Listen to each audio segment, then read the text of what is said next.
When it comes to Shinai, there are many options out there, and it can be very challenging to find something that we can enjoy, that we feel comfortable with, and overall that's going to be reliable. For this video, I took Nathan from California Budogu, and I asked him every question that I could think of and some of the questions that you sent me to help us understand in the simplest way possible everything about Shinai. I left timestamps down below so you can find all the topics that we talked about a little bit easier. I did this during one of my live streams, so if you would like to be part of them, all you have to do is make sure you subscribe to the channel, put your notifications on so you know when I go live, or if you want to get new videos as well. And if you enjoyed this video, if you get some value, please hit the like button and share this with somebody you want their Kendo to improve. Let's give you a lightning round of questions a little bit about Shinai. Difference between basic practice Shinai and pretty much everything else. There's really just three main types of Shinai, three shapes of Shinai. The basic practice Shinai, which is something that's pretty well balanced. Dobari or Jisengata style, where the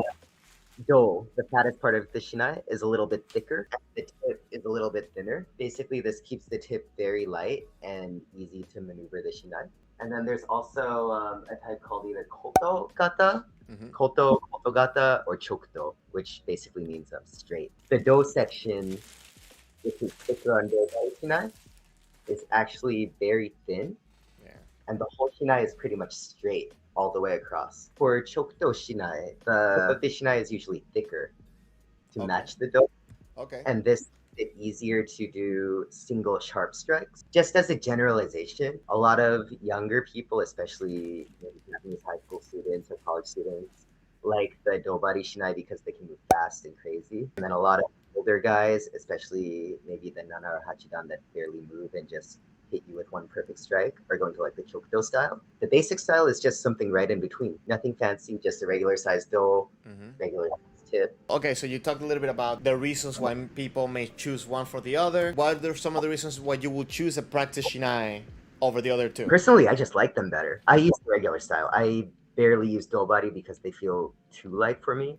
I barely use Chokuto because they just feel like I'm swinging a pole. The regular ones just feel fine for me. The other thing is the price. A lot of Bogu shops are going to charge a lot more for Dobari or Chokuto, so a lot of people just stick with basic practice Shinai for the price. One other thing, it's not that big of a difference. But sometimes the really Dobari, the really Jisengata style with the big do and the smaller tip, they do end up being a little bit less durable because the tip is big. When you're talking about durability, talk to me about regular Shinai, smoke Shinai. I've heard mixed things. A lot of Bogu shops are going to tell you that smoke Shinai are better and last longer. I personally don't believe it. Smoke Shinai look cool, and that's the only reason why I would buy them. In terms of durability, with almost every Shinai, it's really luck and how well they've been stored. And that's not always something a Bogu shop can control.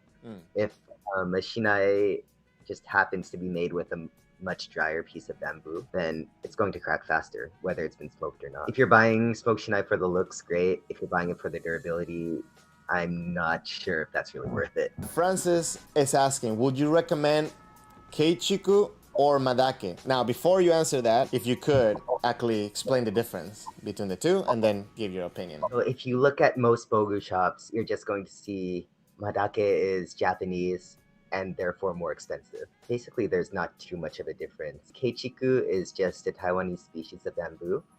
And Madake is a Japanese species of bamboo.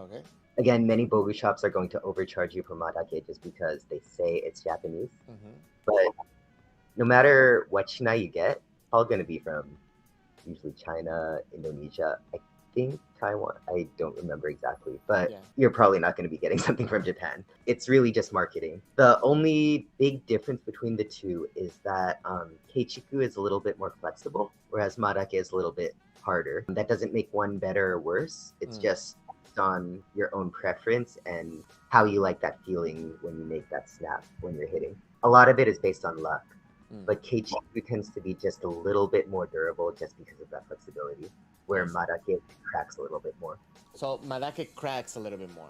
Madake, yes. Where Keichiku splinters a little bit more. Maybe that's something I should do one day, just buy two and then try, give him a run for a little bit, you know, to see the difference. David mentioned oval shinais. I'm gonna bring it up. So what are your thoughts on this specialized grips, right? You have the oval shinai, you also have like the, I think it's like the octagon one or hexagon, I don't remember. I think it's an octagon, right? Octagonal grip and octagonal oval grip. What are some of the reasons why I may want to get either of these two? So that's a good question for me because for the last, I don't know, 7-8 years, this is the only Shinai that I use. It's I'm not sure if you can see that.